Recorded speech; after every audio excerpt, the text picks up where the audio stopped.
ಸ್ವಾಮಿ ನಾವಿರೋದು ಗುರುವಾಯೂರಲ್ಲಿ ಬೆಳಗ್ಗೆ ಹೋಗಿ ದರ್ಶನ ಮಾಡ್ಕೊಂಡು ಫೋನಲ್ಲಿ ಇಲ್ಲ ಅಂದ್ಬಿಟ್ಟು ಇವಾಗ ಬಂದು ಟೀ ಕುಡಿಬೇಕಾದ್ರೆ ಅಲ್ಲಿಂದ ಎಲ್ಲ ಆದ್ಮೇಲೆ ನಾವು ಹೊರಟಿರೋದು ಬಂದು ಹಿರಿಮಲೆಗೆ.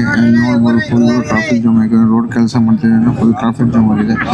ಹಂಗೋ ಹಿಂಗೋ ಎಲ್ಲ ಮುಗಿಸ್ಕೊಂಡು ಹೋಗ್ಲೇಬೇಕಲ್ವ, ಅದಕ್ಕೆ ಹೋಗ್ತಾ ಇದ್ದೀವಿ. ಆನ್ ದಿ ವೇ ಲೈಟಾಗಿ ಎಲ್ಲ ಅಲ್ಲೇ ನಾಷ್ಟ ಮಾಡ್ಕೊಂಡು ಇಲ್ಲಿ ನೋಡಿ ಎಲ್ಲ ಸಾಂಗ್ಗಳು ಲೈಟಾಗಿ ಡ್ಯಾನ್ಸ್ ಹೊಡಿತಾ ಇದ್ದೀವಿ, ಎಂಜಾಯ್ ಮಾಡ್ಕೊಂಡು ಹೋಗೋಣ ಅಂತ ಅಷ್ಟೇ.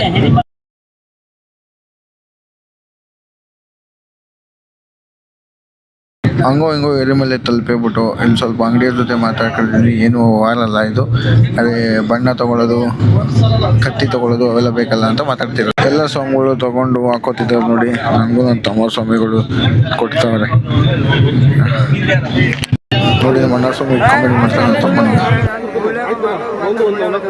ಮಸೀದಿ ನೋಡ್ಕೊಂಡು, ದೇವಸ್ಥಾನ ನೋಡ್ಕೊಂಡು, ಕಾಯಿ ಹೊಡ್ಕೊಂಡು, ನಮ್ಮ ಸ್ವಾಮಿಗಳು ನಾವು ಎಲ್ಲ ಡ್ಯಾನ್ಸ್ ಹೊಡ್ಕೊಂಡು ಎಲ್ಲ ಎಂಜಾಯ್ ಮಾಡಿಕೊಂಡು ನಮ್ಮ ಸ್ವಾಮಿಗಳು ನೋಡಿ ಹೆಂಗೆ ಆಗ್ತಿದ್ದಾರೆ ಎಲ್ಲ ಎಂಜಾಯ್ ಫುಲ್ಲು. ಸ್ನಾನ ಮೇಲೆ ಆದಮೇಲೆ ಎಲ್ಲ ಊಟ ಮಾಡೋಕ್ಕೆ ಬಂದಿದ್ದೀವಿ. ಎಲ್ಲ ಸ್ವಾಮಿಗಳು ಹೋಗಿದ್ದಾರೆ. ಯಾಕಂದರೆ ಈಗ ನೀಲಿಕಲ್ ಕಡೆ ಹೋಗ್ತಾ ಇದ್ದೀವಿ ಬಸ್ ಸ್ಟಾಪ್ಗೆ. ಅಲ್ಲಿಂದ ನೀಲಿ ಕಡೆ ಒಂದು 12 ಗಂಟೆ ಆಗಿತ್ತು. ಎಲ್ಲ ಸ್ವಾಮಿಗಳು ಇಳ್ಮುಡಿ ಎತ್ಕೊಂಡು ನೀಲಿಕಲ್ ಬಸ್ ಸ್ಟಾಪ್ಗೆ ಹೋಗಬೇಕು. ಯಾಕಂದರೆ ಪಂಪಾಗೆ ಹೋಗ್ಬೇಕಾಗಿತ್ತು.